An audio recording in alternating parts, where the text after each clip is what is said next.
अलैकुम व्यूअर्स, मैं बेबी अजीमी। कैसे हैं जनाब? अल्लाह ताला का करम है ना जी। आज मैं आपको बताऊंगी मजेदार मुनफरिद सा यूनिक सा custard, fresh fruit custard, fresh cream Rooh Afza और ड्राई फ्रूट के साथ। बेहद मजे का बनता है जी, ट्राई करके देख लीजिएगा, आपको यकीनन पसंद आएगा। आधा किलो दूध में वनीला कस्टर्ड के 4 खाने के चम्मच डालकर मीठा अज़मी जायका डालकर पकाकर ठंडा कर लीजिए।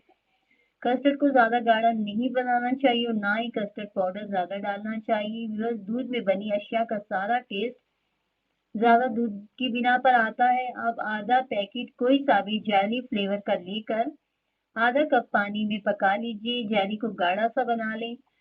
अब 5 या 4 चम्मच फ्रेश मलाई के लेकर उसमें 3 चम्मच आइसक्रीम सिरप और 1 चम्मच कॉर्नफ्लोर को अच्छा सा मिक्स कर लीजिए और अच्छी तरह जब मिक्स हो जाए तो बनाए हुए वनीला कस्टर्ड पर डाल दीजिए और फ्रिज में रख दीजिए। अब 6 अदद बादाम और 6 अदद काजू लेकर बारीक सा पीस लीजिए व्यूअर्स और उनको भी कस्टर्ड के ऊपर डाल दीजिए और जाली को छोटा छोटा काट कर किनारों पर लगा दें।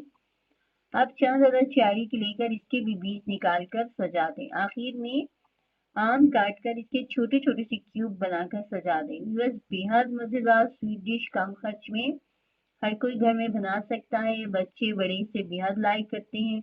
बहुत हेल्दी और एनर्जेटिक डिश है। जरूर ट्राई कीजिएगा और मुझे जरूर बताइएगा। हाँ, मेरे चैनल को लाइक और सब्सक्राइब करना ना भूलिएगा। अपने फैमिली का, छोटों का, बड़ों का, सबका ख्याल रखिएगा, अपना भी रखिएगा और अल्लाह ताला से मोहब्बत जरूर कीजिएगा। इंशाल्लाह ताला मिलेंगे एक नया रेसिपी के साथ, या एक नए स्वीट डिश या एक फ्रूट के नए तारुफ के साथ। Okay, take care. मुझे दुआ में जरूर याद रखिएगा।